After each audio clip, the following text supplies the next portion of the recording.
Halo, selamat malam semuanya. Selamat datang di video ini.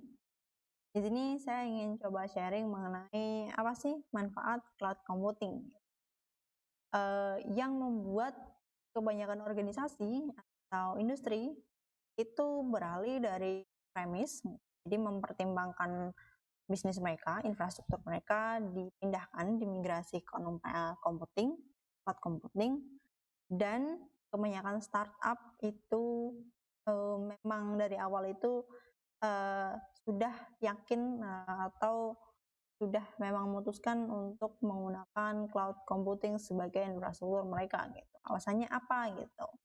Di sini saya coba jelaskan gitu ya, secara sederhana dan beberapa contohnya. Yang mungkin sebenarnya eee, banyak sekali manfaatnya gitu. Ini saya coba coba jelaskan 6 ya, 6 manfaat cloud computing gitu. Yang pertama nih, stop invest capex dan fokus ke opex. Capex ini capital expenditure, jadi dia investasi di awal. Contohnya kayak ketika kita atau sebuah industri ingin membangun bisnis, infrastruktur mereka itu nanti dari awal dipikirin dulu mau ditaruh di mana gitu. Contoh di Jakarta. Nah, di Jakartanya itu di data centernya mana gitu, mau nyewa atau gimana gitu. Lalu mulai lagi mikirin server fisiknya mau beli di mana gitu, dengan spesifikasi berapa, RAM, terus CPU, mereknya bahkan storage-nya gitu. Lalu meng-hire orang gitu, admin dan network engineer-nya buat bangun infrastrukturnya gitu, mulai dari instalasi, setting-setting dan segala macam gitu. Dan itu butuh effort yang tinggi gitu dari awal. Nah, kalau di cloud computing memangkas step-step tersebut gitu. Kita nggak perlu lagi mikirin hardware, instalasi, terus hire orang gitu, itu dipangkas gitu. Dan sudah fokus ke OPEX-nya gitu. Dan ini juga eh, terkait dengan fokus pada tujuan dan bisnis gitu. Memang tujuan dan bisnisnya itu apa? Ya udah gitu. Nggak perlu nambah-nambah yang lain gitu. Contoh nih, bisnisnya itu bidang finance gitu, bidang keuangan.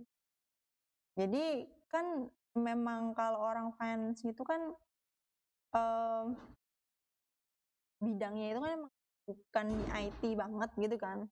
Nah, itu kan kalau mau mikirin infrastruktur kan ya agak repot kan. Dan pasti itu hire orang lain gitu, vendor gitu. Nah, di sini kalau di cloud computing itu beberapa uh, hire orangnya itu tidak sebanyak ketika menggunakan on-premise gitu.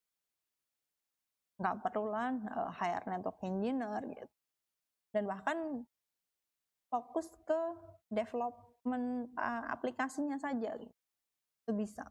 Bahkan juga di commerce atau industri startup yang memang isinya itu para software engineer gitu, fokus ke aplikasi gitu. Itu kan uh, disuruh fokus ke situ saja, nggak perlu lagi mikirin infrastrukturnya, nggak perlu mikirin ini server instalasinya gimana gimana gitu. Jadi lebih efisien, fokus pada tujuan dan bisnis ya. Nah, selanjutnya yang ketiga yaitu stop menebak kapasitas atau spesifikasi gitu. Saya kasih satu contoh nih. Misal saya mau bikin bisnis gitu. Dan saya udah beli 2 server gitu. Dan perkiraan bisnisnya itu akan ada ribuan user yang mengakses aplikasi yang saya buat gitu perharinya gitu. Nah, itu akan ada 2 kemungkinan yang akan terjadi. Yang pertama, usernya akan membludak. Jadi bisa dikatakan bisnisnya berhasil gitu. Usernya contoh menjadi 10.000 gitu. Itu kan berarti bisnisnya berhasil. Cuma dari sisi user itu akan bad experience gitu. Contohnya kayak, "Oh ini aplikasinya kok lemot banget sih," gitu.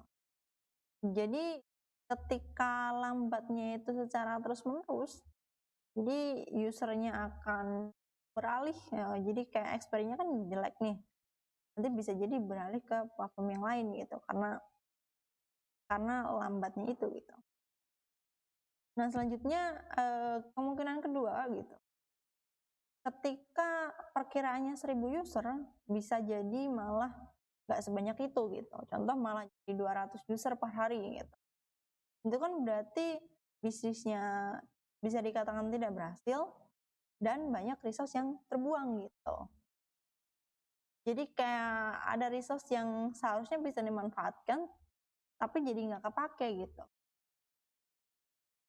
Jadi stop menebak kapasitas, biar pas gitu loh. Nah di cloud computing ada fitur namanya auto scaling gitu. Di auto scaling itu nanti akan secara otomatis menyesuaikan keadaan. Jadi kayak misal di hari belanja nasional nih, usernya banyak yang akses aplikasinya. Nah itu nanti si auto scalingnya akan meningkatkan resource sebanyak requestnya gitu. Contohnya ya, oh ini ketika usernya ada 10.000 berarti server minimumnya ada 5. Oh ini ketika ketika usernya ada 200, ini nanti di scale down ya, di decrease, dikurangi menjadi 2 gitu. Jadi sangat elastisnya bagus. Dan itu berdampak ke biaya juga gitu. Jadi di auto scaling itu nanti kan akan bertambah dan berkurang secara otomatis. Yang mana biayanya juga menyesuaikan gitu. Kalau servernya nambah, nanti bayar sesuai misal 5 server gitu. Nah kalau kurang berarti ya bayar sesuai yang ada gitu. Contohnya, oh ini di 2 hari ini cuma ada 2 server yang aktif, berarti bayar sesuai itu gitu. Jadi pay as you go gitu. Namanya bagusnya utility pricing-nya itu. Nah selanjutnya ada speed and agility. Jadi kecepatan dan agility.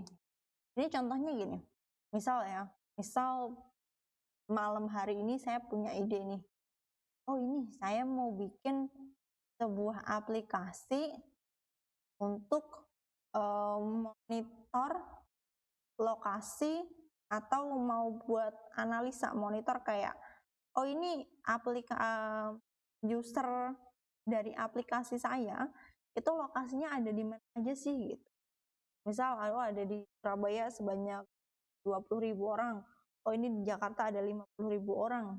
Nah itu nanti bikin aplikasi buat monitor itu, buat analitik gitu, buat kebutuhan data analitik gitu. Nah idenya kan malam-malam nih.